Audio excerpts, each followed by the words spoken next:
Assalamualaikum warahmatullahi wabarakatuh.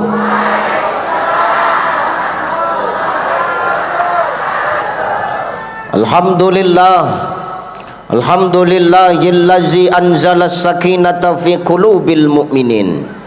Asyhadu an la ilaha illallah wahdahu la syarikalah wa asyhadu anna Muhammadan abduhu wa mawalah. Allahumma salli ala sayyidina wa ala ali sayyidina. Faqala Allah ta'ala a'udzu billahi samiil alim minasy syaithanir rajim. Innal ladzina amanu wal ladzina hajaru wajahadu fi sabilillah ulaika yarjuna rahmatallah wallahu ghafurur rahim. Wa qala ta'ala min suratil ukhra ahasiban nasu ayyutraku ayyakulu amanna wa hum la yuftanun. Wa qala an-nabi al maslahatul ammah muqaddimun 'ala al maslahatul khassah. Shadaqallahul azim wa sadaqan nabiyul karim wa nahnu 'ala zalika minasyahidin wasyakirin. Walhamdulillahi rabbil alamin. Sehat ibu? Allahu akbar. Ini luar biasa ibu-ibu BKMT. Kompak. Habis jalan, habis pawai, hilang wangi parfum tuh. Sampai kemari tinggal bau ketiak aja gua rasa.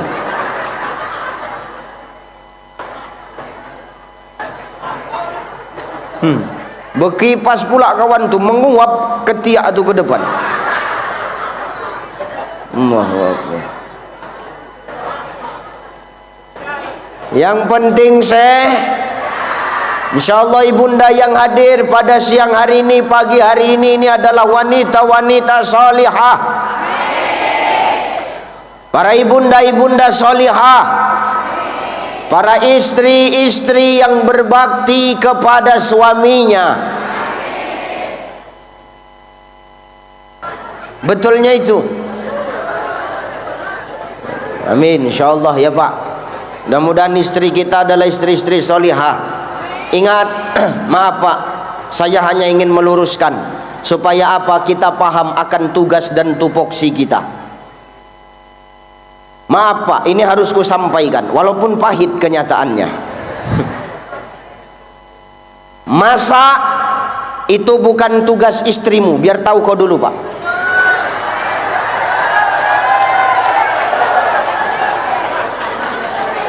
Terserah kau mau terima apa enggak, terserah Pak. Yang jelas memasak itu bukan tugas istri. Nyuci bukan tugas istri. Ngepel bukan tugas istri Pak. Ngurus rumah itu bukan tugas istri Pak. Terserah mau kau terima atau enggak. Tapi ini harus ku sampaikan, tugas istri itu cuma dua. Satu, dia taat kepada Allah. Yang kedua, berbakti kepada suami. Jadi kalau kau berbakti sama suami, kau disuruh suamimu masak, masak kau.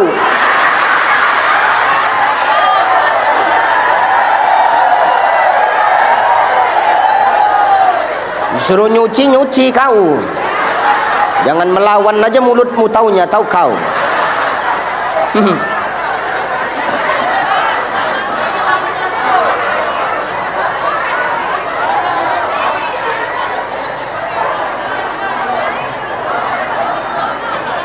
Nyesal orang ini tepuk tangan Pak. Insya Allah. Yang penting sehat ya Bu ya, amin. Sehat Pak? Sehat Pak? Alhamdulillah, insya Allah sehat. Yang terhormat dan yang termulia para alim ulama, asatis wa asatizah, mu'alim wa mu'alimah, para kiai, bu nyai, para masyayikh yang hadir di tempat ini, yang duduk bersama dengan kita. Mudah-mudahan kita berdoa ulama-ulama kita senantiasa dijaga dan dilindungi oleh Allah Subhanahu wa taala. Al ulama warasatul anbiya. Ulama itu pewaris para nabi, Bapak Ibu. Kalau kita memuliakan ulama, maka demi Allah kita juga memuliakan Rasulullah sallallahu alaihi wasallam. Muliakan ulama di tempatmu ini, Pak. Sayangi mereka, jaga mereka, lindungi mereka. Jangan kau dekat sama ulama waktu pas mau pilkada aja kau. Banyak kayak gitu. Ini di sana, Pak, di sini enggak. Di sana ini. Cuman orang sana sama orang sini berkawan sama aja. Banyak kayak gitu, iya. Pikir orang tua macam daun salam. Nak menggulai ayam, menggulai rendang dipakai daun salam tuh. Begitu matang rendang tuh campakkannya daun salam tuh. Mudah-mudahan di sini tidak begitu, amin. Lanjut ini, Pak. Masih kuat mental kalian?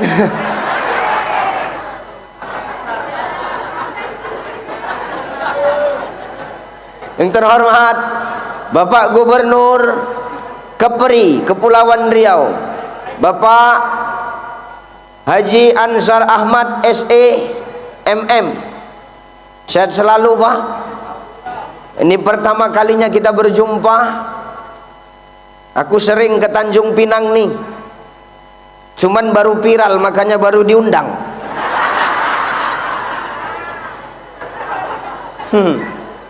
Sehat selalu Pak Gubernur ya.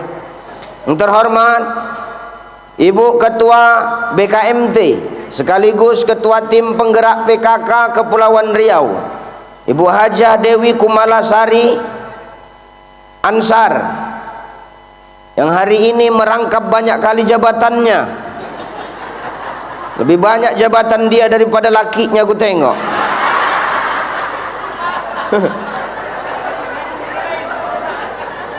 Insya Allah. Taubat, Bu, taubat.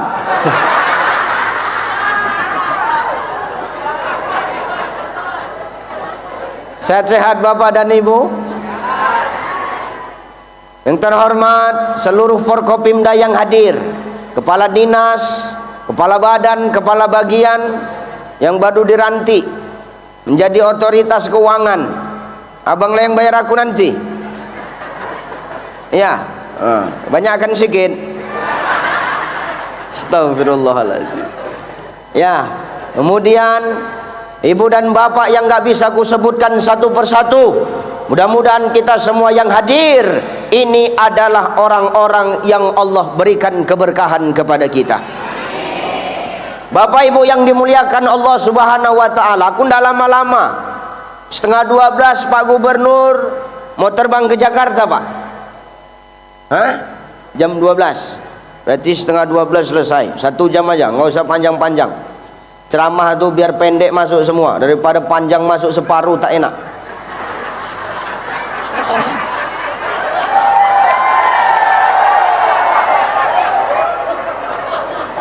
Bu, Ibu suka pendek masuk semua atau panjang masuk separuh?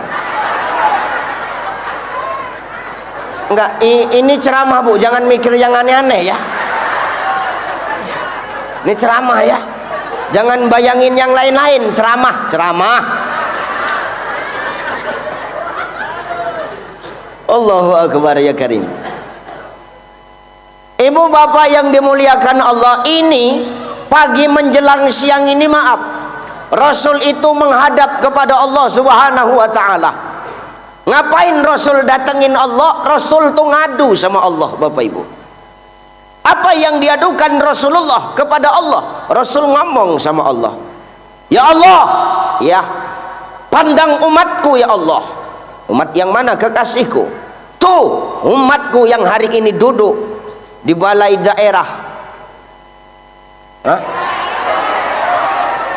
Apa namanya? Kau cepat kali kau nengok salah orang. Salah kau nggak pernah kau sadar. Manusia ini gini Pak, salah dia nggak pernah dia sadar. Salah orang cepat kali mulutnya protes. Jijik kali aku nengoknya. Heran aku, salah sedikit aja.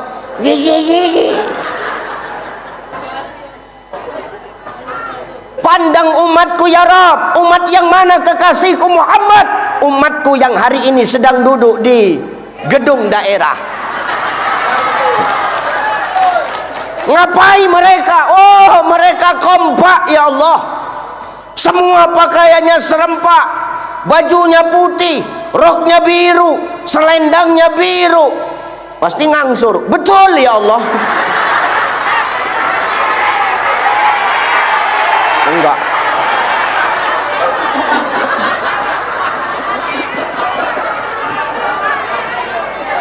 Gratis saja sombong. Gratis saja sombong, apalagi bayar.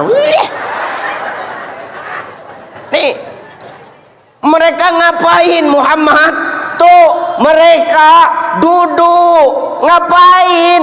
Dengerin ilmu. Ngapain? Ngumpul ya Allah, silaturahim. Pandang umatku ya Allah. Maka hari ini Bapak Ibu, demi Allah, Allah pandang kita dengan pandangan Ar-Rahman Ar-Rahim. Ar-Rahman itu milik siapa saja. Mau kau sholat, kau enggak sholat. Mau kau ke masjid, kau enggak ke masjid. Kau beriman, kau enggak beriman, Allah kasih Ar-Rahmannya kepada kita. Tapi ingat, Ar-Rahim, sayangnya Allah itu hanya untuk orang-orang tertentu. Mudah-mudahan yang di dalam gedung ini dapat. Ustadz, kami di sana Ustadz, itu entah dapat entah tidak lagi. Dapat Bu, dapat. Payah mak-mak nih. Ya. Nih, kita dipandang Allah dengan pandangan Ar-Rahman Ar-Rahim. Seketika pandangan Allah itu tidak mendatangkan kesia-siaan Bapak Ibu. Imam Al-Ghazali menegaskan dalam kitab Ihya Ulumuddin, dipanggilnya malaikat-malaikat Allah itu. Malaikat, kat, mungkin gitu namanya malaikat. Kumpul, sami'na wa ata'na ya Rabbana. Turun kau kemana? Tanjung Pinang. Sami'na wa ata'na. Ada apa di sana ya Allah? Umat Muhammad sedang ngumpul. Ngapain? Silaturahim. Terus ngaji. Terus nyambut datangnya Muharram.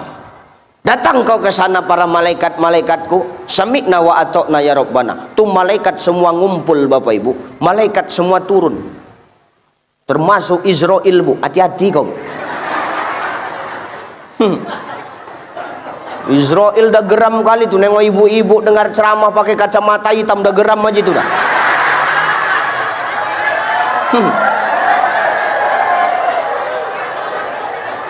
Mau dicekekkannya aja rasanya itu betul. Mau apalagi kacamatanya petak besar macam kaca spion. Macam kaca spion modelnya ku tengok.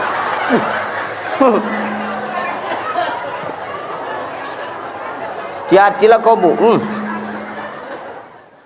Israel tuh semua sama malaikat yang lain ngumpul. Ngapain Ustadz? Sampai kemari tuh para malaikat Allah, dia kembangkan sayapnya, bersujud kepada Allah, dia mohon ampun dan mendoakan kita. Apa doa malaikat hari ini melihat kita? Ya Rabbana, wahai Tuhan kami, ya Rabb, ampunkanlah dosa orang-orang yang hadir pada hari ini. Untuk tanda orang banyak dosa gitu itu. Orang kalau banyak dosa gitu Bu, pantang didoakan pasti amin, cepat betul aminnya. Yang dia majak itu parah dosanya itu dah. Jadi nggak bisa lagi dia ngomong apa-apa, diam, ya aku pasrah aku dah. Maka insya Allah dosa kita hari ini yang duduk di sini Allah gugurkan. Itu yang pasrah tadi baru inilah sadar tuh Bu. Dosa yang mana yang digugurkan Allah Ustadz? Dosa yang digugurkan Allah itu dosa-dosa kecil kita Bapak Ibu. Kalau dosa yang besar enggak. Kenapa Ustadz? Dosa yang besar hanya akan diampuni oleh Allah ketika seorang hambanya bertaubat dengan taubatan nasuha. Enak kali kau. Mau dosa besar diampunkan Allah? Enggak. Dosa-dosa kecil, dosa jabatan istri lebih banyak dari suami itu diampunkan tuh Bu. Enggak, ini sana ini Bu, sana. Betul Bu. Wih, makanya jangan banyak-banyak lah. Wih, aku pun ngeri aku. Iya betul. Ustadz aja, gubernur aja, jangan gubernur ngerangkap ustadz, besar dosanya itu Pak. Hati-hati lah Pak. Aku bilang sana ya, enggak sini. Ini benar nih dosa kecil kita tuh diampunkan Allah.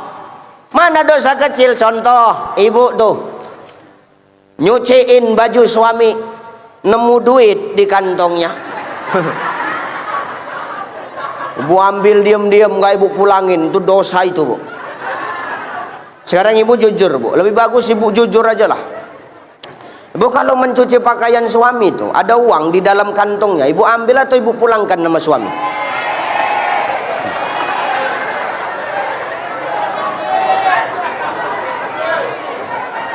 Udah tahu kita sekarang siapa malingnya kan Pak. Selama ini setengah mati awak mencari siapalah malingnya, siapalah yang mencuri. Rupanya kawan tidur awak sendiri. Maka hati-hati Pak sama kawan tidur kita sendiri Pak. Jangan percaya-percaya kali. Bahaya Pak, percaya-percaya kali. Hati-hati Pak Gubernur.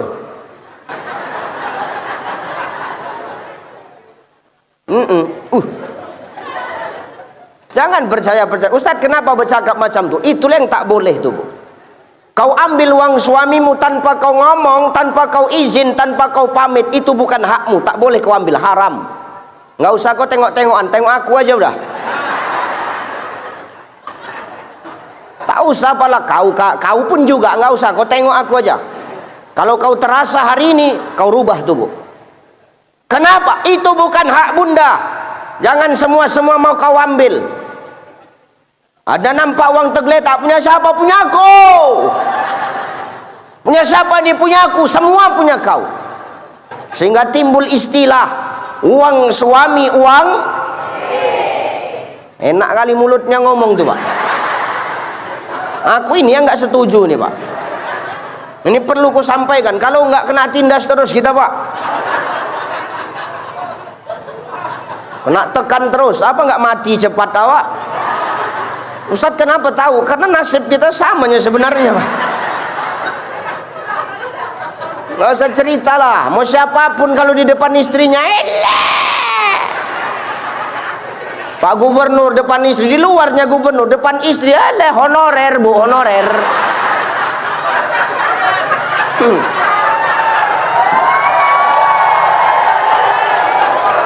Nggak usah cerita lah. Nasib kita sama Pak. Sehebat-hebatnya awak jadi singa podium sampai rumah, siap salah. Apalagi yang ku hadapi boru harahap macam knalpot bocor mulutnya. Nggak sanggup kau, biar tahu kau dulu. Akulah suami yang bebas hisap dalam kubur, tahu kau.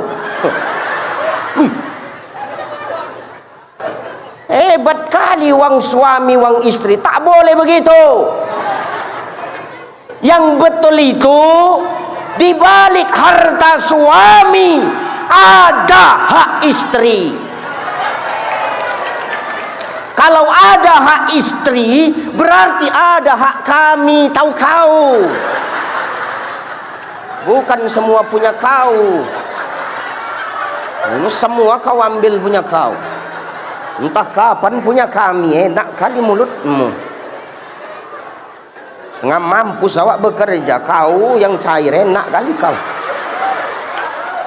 Gitu pun kerjaan kau asyik melawan aja sama laki kau. Apa tak mati tegak lagi kau buat tuh. Ini harus ku jelaskan. Kenapa? Supaya nggak semena-mena mereka Pak. Yang nggak punya jabatan aja semena-mena, apalagi yang 4 jabatannya. Itu lebih ngeri tuh. Ini bahaya, ini bahaya. Bahaya ini. Ya. Tuh. Tapi di balik harta istri tak ada hak suami.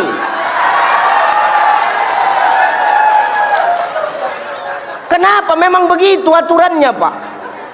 Nabi itu tidak pernah pakai harta Khadijah. Siapa bilang Nabi pakai harta Khadijah? Nabi tidak pernah pakai harta Khadijah kecuali dua. Nabi mengutang kepada Khadijah atau Khadijah yang memberikannya kepada Nabi. Lebihnya tak ada Nabi minta-minta. Biar tahu kau dulu. Jadi jangan salah ngaji kita hari ini. Nabi itu tak pernah pakai harta Khadijah kecuali Nabi ngutang atau Khadijah yang memberikannya kepada Nabi. Jadi hari ini kau jadi pejabat, kau jadi kepala dinas, kau pakai emas istrimu, kau jual supaya kau bisa jadi kepala dinas, kau bayar tuh, Pak, biar tahu kau dulu. Ngutang itu, ngutang balikkan. Kecuali istrimu bilang, udahlah bang, uangku uangmu, baru itu mimpi. Nggak ada model bini kayak begitu. Kalaupun ada, nggak di Tanjung Pinang ini, biar tahu kau dulu. Banyak nih, makanya hati-hati awak. Jadi tidak boleh kami ambil tuh Ustaz, tidak boleh. Itu bukan hakmu bunda, sekalipun punya suami. Jadi hak kami yang mana Ustaz? Hakmu bunda itu yang dikasih sama suami. Ustaz, iya 3 juta sebulan kehidupan kami butuh dana. Yang dikasihnya 2,5 juta Ustaz, kurang 500.000, boleh kami ngambilnya sendiri, boleh. Tapi kau tetap ngomong. Jangan kau diam-diam. Tetap laporanmu.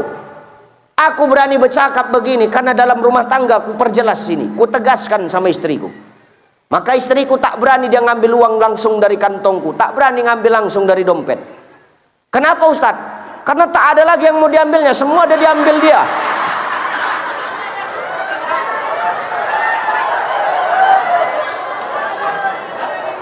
Hati-hati awak hari ini.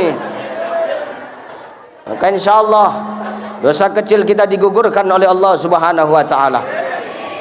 2. Dalam kitab Al-Lu'lu' wal Marjan Sahihun Bukhari Muslim, Nabi sallallahu alaihi wasallam mengatakan, orang yang duduk dalam majelis ilmu itu Bapak Ibu, duduknya sama seperti dia melaksanakan sholat sunnah 1000 rakaat. Tak pernah kita sholat sunnah 1000 rakaat. Pernah sini sholat 1000 rakaat Bapak? Pak Gubernur pernah Pak sholat sunnah 1000 rakaat? Gubernurnya aja enggak, apalagi kepala dinas. Sekdanya pun tak yakin awak. Baru dengar ceramah sebentar dah bolak-balik pindah arah tempat duduk, diselonjor. Apalagi 1000 rakaat, mimpilah.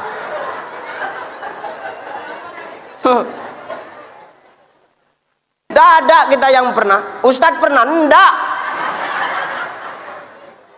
Tapi hari ini kita beruntung. Kenapa? Duduk kita di sini, silaturahim terjaga, persatuan dan kesatuan senantiasa terpelihara. Ilmu insya Allah nanti bawa balik. Duduk kita di sini sama seperti sholat sunnah 1000 rakaat. Artinya apa? Begitu besarnya sayangnya Allah kepada kita, begitu besarnya cintanya Allah kepada kita, begitu besarnya kepedulian Allah kepada kita. Namun kadang-kadang kita Bapak Ibu yang nggak pernah sadar dan peduli dengan cinta kasih serta pedulinya Allah dengan kita makhluknya. Berarti kadang kita yang terlalu sombong, betul? Kita yang terlalu sombong. Ngapain kali kita sombong ini? Nggak ada yang perlu disombongkan. Sehebat-hebatnya kita hari ini semua ada masa aktifnya Pak. Sehebat-hebatnya Ustadz ada masa aktifnya. Asal mati dia selesai ceramahnya. Ya enggak? Sehebat-hebatnya gubernur ada masanya. Sehebat-hebatnya bupati ada masanya. Sehebat-hebatnya camat ada masanya. Sehebat-hebatnya kepala dinas ada masanya. Semua ada. Hidup kita pun ada masanya, asalkan sampai masanya selesai.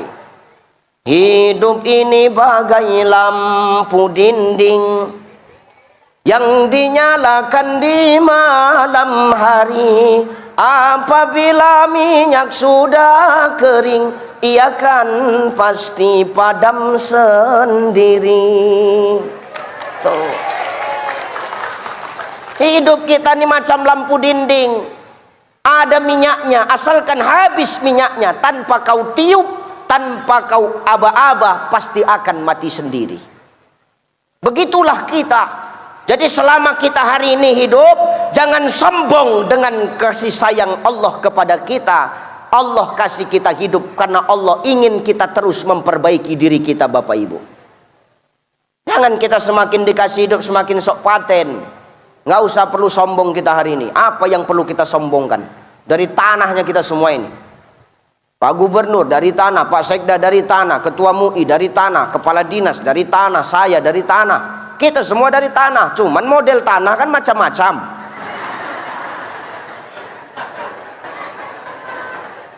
Oh, ada tanah tandus keras saja. Ada tanah subur, gembur aja dia kan. Ada tanah namanya tanah berair tuh, tanah rawa. Berair aja kerjaannya. Wih. Nih, makanya kita jangan sombong. Min sulalatim min tin. Kita berasal dari saripati tanah. Jangan sombong kau manusia. Begitu mudah bagi Allah mengambil kekuasaanmu tanpa merebut jabatanmu, Pak. Begitu mudah bagi Allah mengambil popularitasmu tanpa membuka aib pada dirimu. Maka jangan sombong kita hari ini. Betul? Nah, yuk ngaji kita. Nggak usah panjang-panjang. Maka dua, duduk kita di sini Allah gugurkan dosa kecil kita. Yang kedua, duduk kita sama seperti sholat sunnah 1000 rakaat. Jadi Ustadz, apa yang mau kau sampaikan dalam peringatan tahun baru Islam ini Ustadz? Satu, saya mau tegaskan tahun baru Islam, tahun kaum, maka dia termasuk kepada golongannya. Jangan kau sok-sok tiup-tiup trompet, bertingkah kau.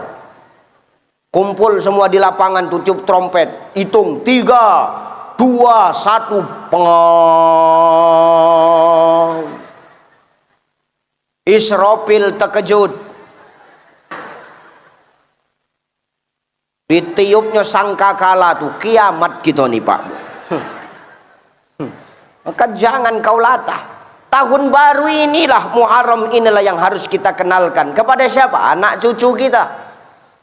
Sama dengan sholawat, harus kita kenalkan dengan anak cucu kita. Kalau kita nggak kenalkan, siapa lagi? Hebat sholawat. Rohatil atyanus tasyadu bilayanil maulidi wabarikun nuri yabdu mimma'ani ahmadi.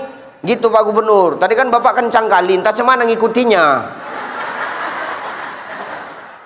Bapak kencang kali, bingung Pak Sekda tadi ngikutinya. Cemana Ustaz? Ya cemana lagi, nganga aja lah aku bilang.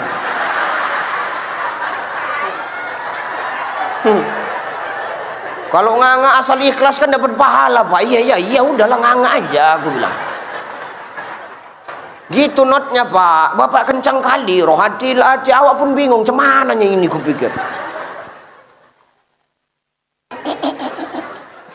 Nampaknya cukup sekali aku diundang ini nampaknya. Dalam hati Pak Gubernur tuh jangan undang Ucai lagi tuh. Kenapa? Lancipan mulutnya, nggak usah undang lagi. Aku tak apa-apa tak diundang, no problem, is okay, no problem. Ya betul Pak, banyak pejabat begitu. Nggak usah lagi undang Ucai itu, lancip kali mulutnya, oke nggak masalah.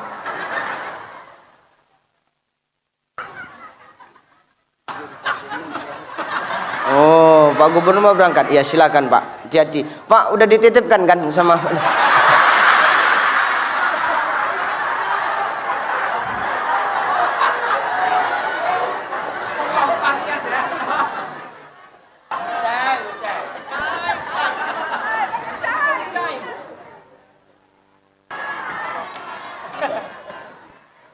Hati-hati Pak Gub ya. Dibawa ke Bintan kalau ya. Sayang kalau Ustaz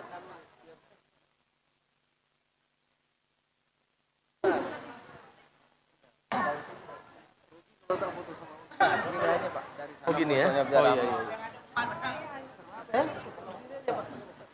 iya. Ucai. Cantik kali kau. Kalau sayuran dulu ada kucai.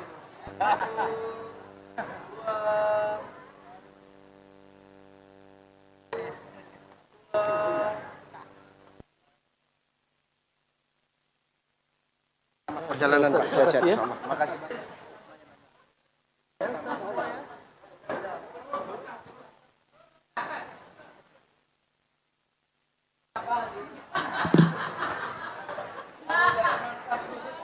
Lanjut ini. Udah pergi orangnya, udahlah.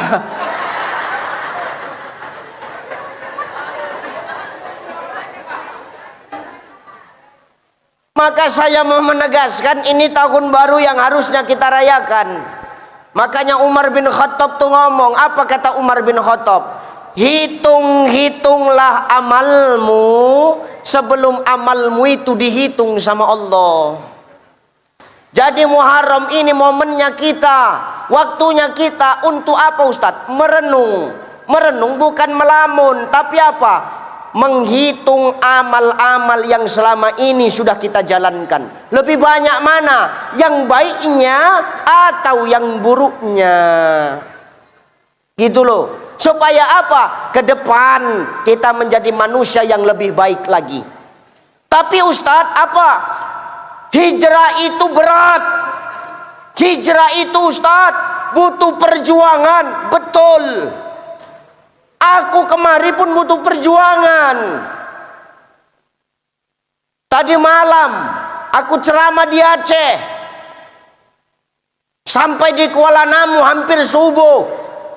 Nggak tidur aku, tahu kau.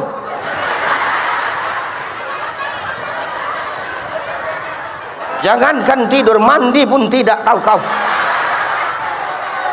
Sampai kemari baru mandi aku, tahu kau tadi. Perjuangan, Bu. Nah, hidup di dunia saja kita harus lalui yang namanya perjuangan, apalagi yang mau kita kejar investasi akhirat. Maka hidup itu perjuangan, hijrah itu butuh proses, hijrah itu penuh ujian, hijrah itu penuh perjuangan. Maka pantas kalau Allah ngomong dalam Quran surah Al-Ankabut ayat kedua, apa kata Allah? Ahasiban nasu ayyutraku ayyakulu amanna wahum la yuftanun. Apa kata Allah? Hei manusia, jangan kau merasa setelah kau mengaku beriman kepada aku lalu kau tak kuuji. Salah. Justru setelah kita mengaku beriman kepada Allah, disitulah ujian akan Allah berikan kepada kita. Bukan berarti Allah benci, Bapak Ibu. Bukan berarti Allah tak suka sama kita, bukan.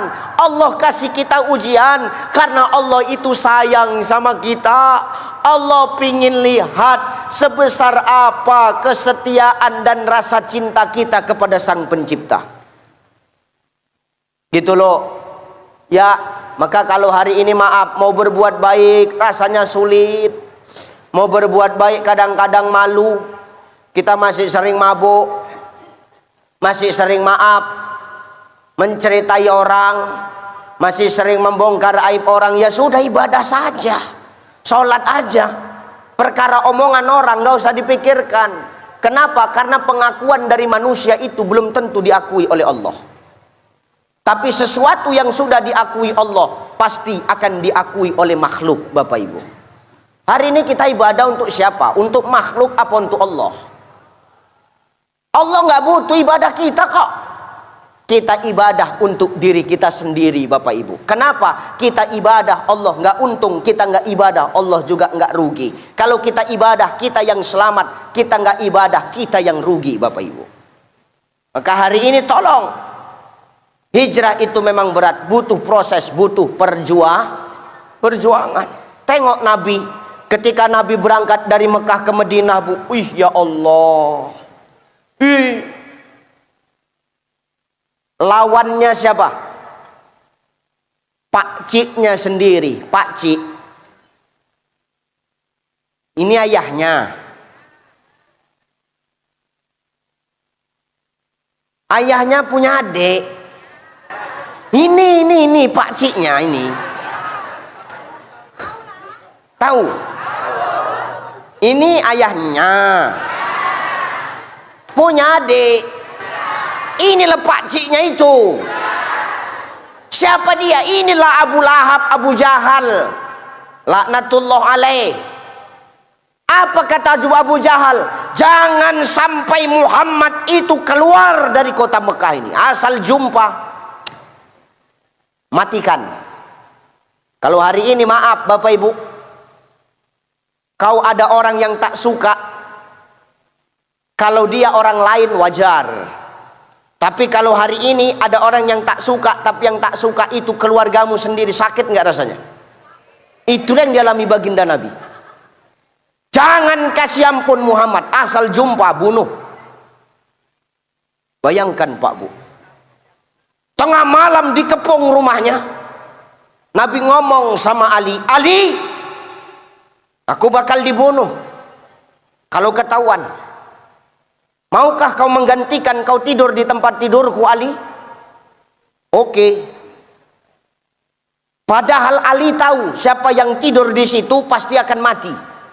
Tapi Ali sikit pun nggak nolak Bu. Ibu lah Bu, kalau suami ibu mau dibunuh orang, Mama, maukah kau menggantikan di tempat tidurku Mama? Mau nggak ibu kira-kira? Inilah pengkhianatan cinta itu Pak. Inilah pengkhianatan cinta itu. Ngeri istri kita itu Pak. Sekarang ku tanya sama ibu Bu, kalaulah boleh milih, mana yang lebih bagus mati duluan, suami atau istri?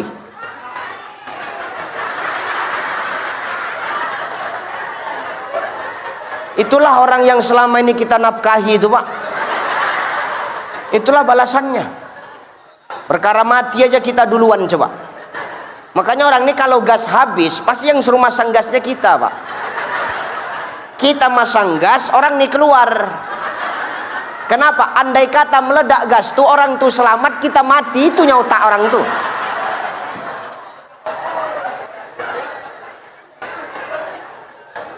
Tak boleh gitu Bu. Saya itu kalau ditanya Ustadz ya, mana yang lebih bagus mati duluan Ustadz? Ustadz atau istri? Oh, ar-rijalu qawwamu 'alan nisa. Laki-laki itu pemimpin perempuan. Yang namanya pemimpin itu harus mengalah. Kalau aku ditanya mana yang harus mati duluan, Ustadz atau istri, aku akan mengalah. Biarlah istriku duluan, aku belakangan.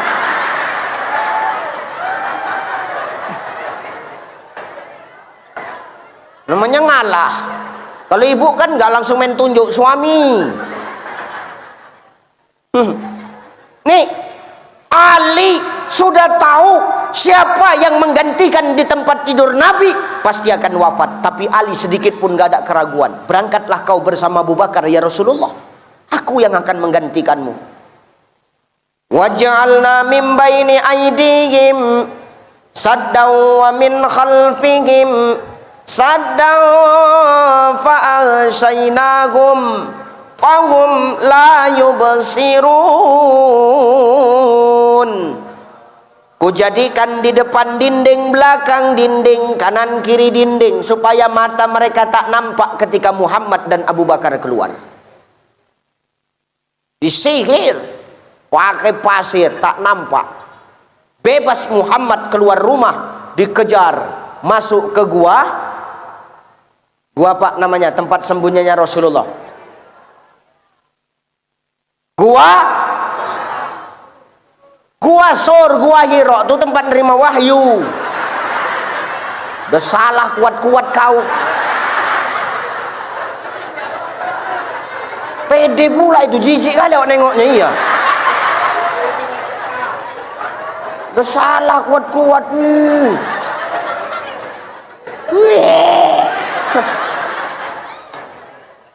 Ya Rasulullah, jangan masuk dulu ya Rasul, biar ku periksa dulu gua ini, ada binatang melatanya enggak, ada binatang buasnya enggak. Kau tunggu di luar ya Rasulullah. Baik Abu Bakar, rap dibersihkan.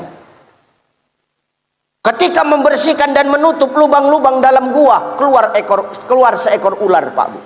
Dipatoknya tangan Abu Bakar, tak bengkak. Sikit pun Abu Bakar nggak ngomong sama Rasul. Ya Rasulullah, sudah aman, masuk. Kebetulan guanya kecil, yang satu duduk, yang satu baring. Abu Bakar duduk, Nabi baring di pangkuan Abu Bakar. Demam Abu Bakar tuh Bu, demam. Demam Pak Kadis. Sama macam kalau inspektorat datang kan demam Bapak kan.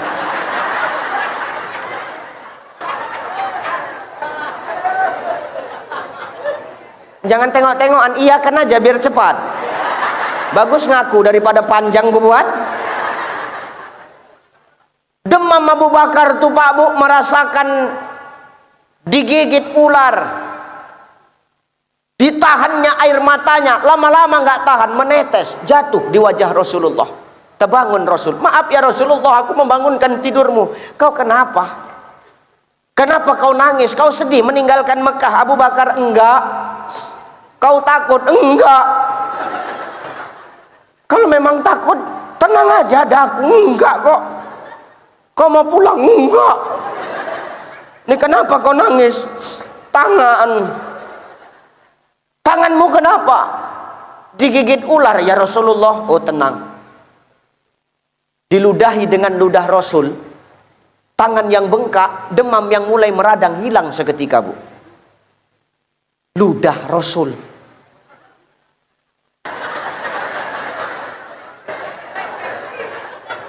Ludah roh. Kau jangan coba-coba di rumah. Digigit kala jengkeng aku dek, kata laki itu. Ah sini bang, kata Ustaz itu diludahkan sembuhnya itu. Wah. Cuy, busuk tanganku. 3 minggu amputasi. Ini ludah Nabi. Bayangkan, yang menjadi imbangnya siapa Ustaz? Paman Nabi sendiri. Inilah ujian terberat Rasulullah untuk apa? Membawa agama Allah untuk hijrah ke negeri Madinah. Maka hijrah itu butuh perjuangan. Kalau hari ini maaf, masih banyak kemaksiatan yang kita lakukan. Ibadah saja, perkara ibadah kita nggak diterima atau tidak sama Allah, itu bukan urusan kita. Tugas kita ini sebagai makhluk hanya takwa, melaksanakan, menjalankan. Perkara terima atau enggaknya itu urusan Allah. Sama macam kita ujian Bapak Ibu. Kalau kita ujian, dikasih soal, dikasih lembar jawaban, kerjakan aja. Yang penting soalnya selesai, ya kan? Yang penting terisi semua. Perkara benar salah itu bukan urusanmu, itu urusan yang memeriksa Pak. Tugas kita itu gitu. Laksanakan kewajiban kita, tinggalkan larangan kita. Perkara diterima atau enggak, itu bukan urusan kita. Tugas kita berusaha menjadi yang lebih baik, itu urusan Allah. Alaihissallahu biahkamil. Makanya jadi orang ini hidup jangan suka jadi panitia akhirat lah. Nengok orang mabuk, nengok orang berjudi, nengok orang bermaksiat, neraka itu, neraka. Rupanya kau udah dapat surga kau. Jangan kita suka menghakimi orang Bu. Bisa jadi orang yang hari ini kita pandang dia hina karena kelakuannya, nanti ketika hidayah Allah datang menyentuh hatinya, bisa jadi dia lebih baik daripada kita. Betul? Bukan tugas kita menilai orang. Apa kata Allah? Ketika hati sudah kuberikan hidayah, tidak akan ada satupun yang mampu menyesatkannya. Tapi ketika hati sudah kusesatkan, tidak akan ada satupun yang mampu untuk menolongnya. Maka jangan kita pandang sepele orang yang masih suka bermaksiat, karena ketika hidayah sampai ke hatinya, dia akan jauh lebih baik daripada kita. Jangan sok paten kali kita. Belum tentu kalinya ibadah kita diterima Allah, belum tentu kalinya amal baik kita diterima Allah. Makanya Syekh Imam An-Nawawi Al-Bantani di dalam kitab Nasaihul Ibad, apa kata Syekh Imam An-Nawawi Al-Bantani? Ada 3 orang yang celaka. Siapa orang yang celaka itu? 3. Salah satunya adalah orang yang ketika dia berbuat kebaikan, lalu dia cerita-ceritakan kebaikannya sama orang, padahal belum tentu kebaikannya itu diterima oleh Allah Subhanahu wa Ta'ala. Belum tentu amal kita diterima Allah. Jangan kita suka menilai orang, biasa aja, doakan saja, husnuzon saja. Walal akhiratu khairul laka minal, akhir itu lebih baik bagimu daripada permulaan. Bukan yang sekarang yang dipandang Allah. Yang dipandang Allah itu akhir kehidupan kita. Ini Ucai, apa tentu nanti matinya dalam keadaan baik? Belum tentu. Ya amin, insya Allah kita maunya husnul khotimah. Bapak ibu udah tentu pasti rupanya mati husnul khotimah. Belum tentu. Kita ini semua banyak dosa. Nggak ada kita yang nggak berdosa. Bapak ibu berdosa, saya berdosa. Saya yang ngomong ini belum tentu lebih baik dari bapak ibu. Bisa jadi bapak ibu lebih Lebih parah.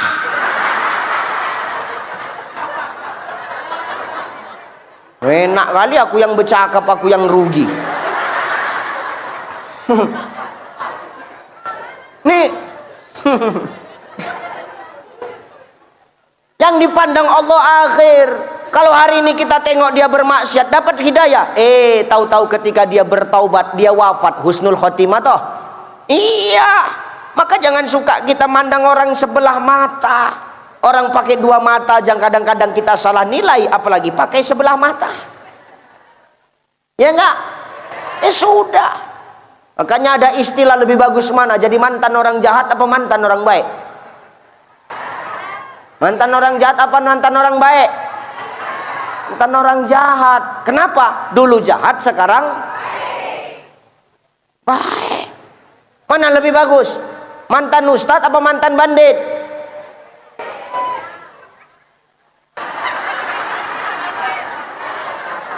Mantan ustadz apa mantan bandit? Mantan bandit. Mana lebih bagus? Ustadz jadi bandit apa bandit jadi ustadz? Oke. No problem guys, it's okay. Mana lebih bagus? Ustadz mati di hotel atau bandit mati di masjid? Oke, bandit mati di masjid. Setelah Pak Polisi olah TKP,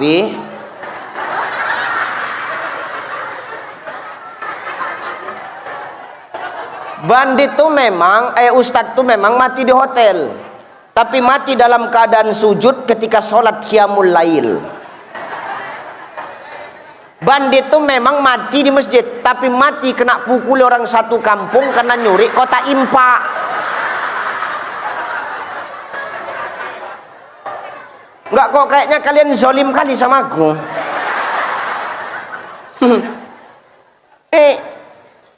Maka hidup itu butuh perjuangan. Selagi Allah kasih umur kita sampai sekarang, manfaatkan untuk terus berhijrah. Innallazina amanu wallazina hajaru wajahadu fi sabilillah ulaika yarjuna rahmatallah wallahu ghafurur rahim. Sesungguhnya orang yang beriman itu dialah orang yang selalu hajaru, berhijrah, nggak pernah puas dengan amal baiknya, nggak pernah puas dengan amal solehnya.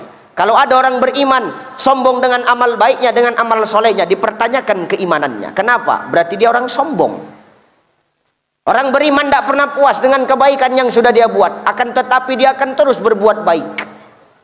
Wajahadu fi sabilillah, sampai dia benar-benar istiqomah di jalan Allah. Ulaika yarjuna rahmatallah, karena yang dia harapkan cuma satu, rahmat dari Allah. Kalau rahmat Allah sudah kita dapatkan, Bu, wallahu ghafurur rahim, maka ampunan dan sayangnya Allah pasti akan kita dapatkan juga. Hari ini hijrah adalah bulan perjuangan untuk terus menjadi lebih baik.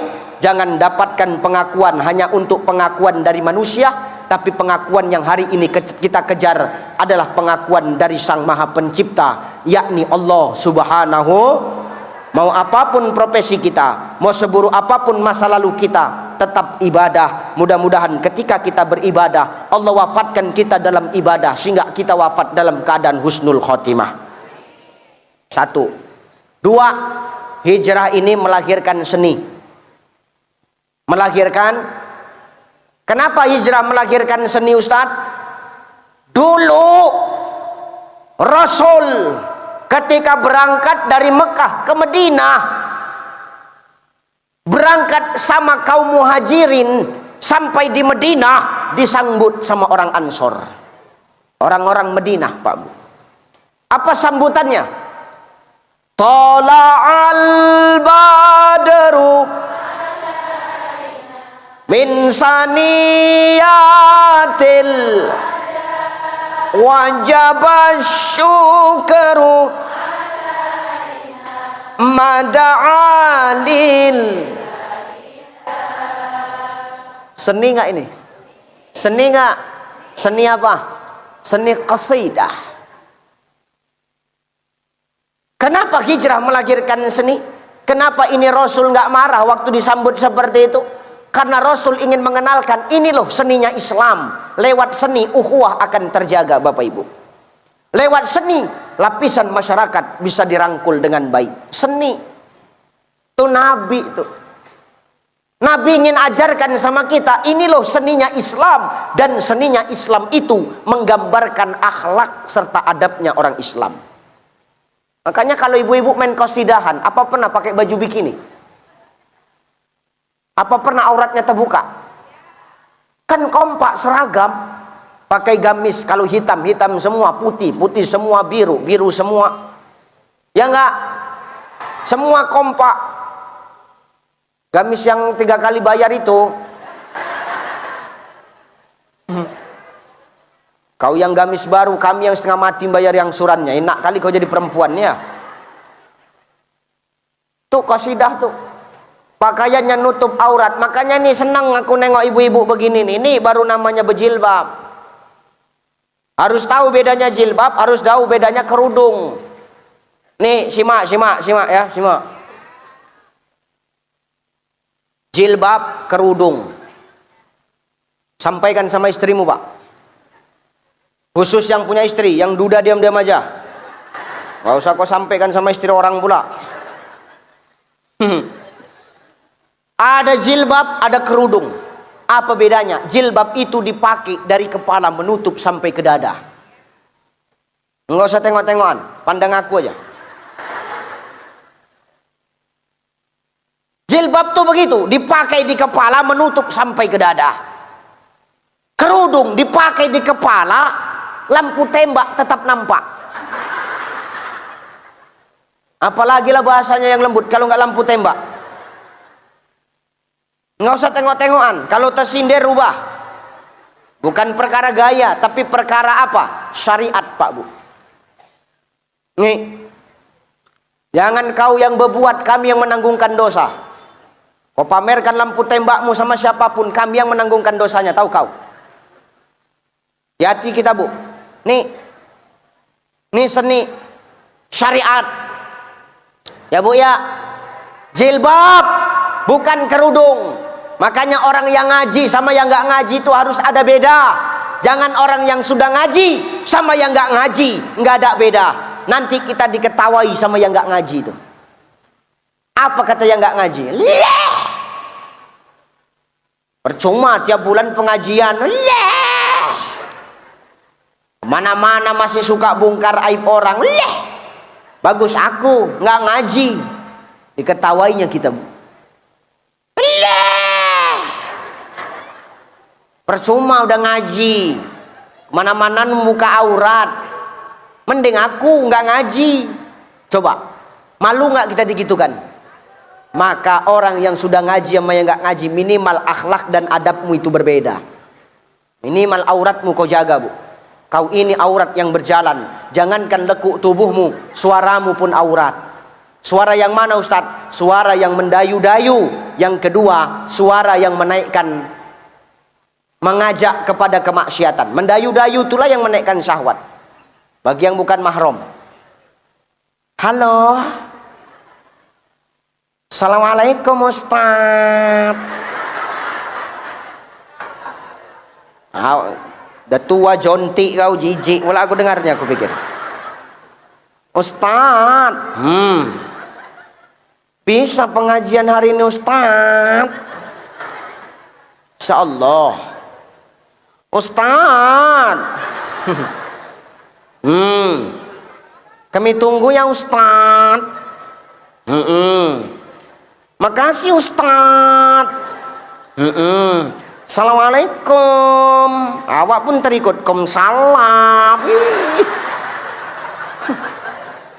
Kau bercakap sama laki orang lembut, bercakap sama laki kau sendiri kasar kau. Nanti kita bahas tentang kitab Al-Fiqhul Islamiyah wa Adilatuhu. Kapan Ustaz bahas? Nantilah kalau diundang lagi.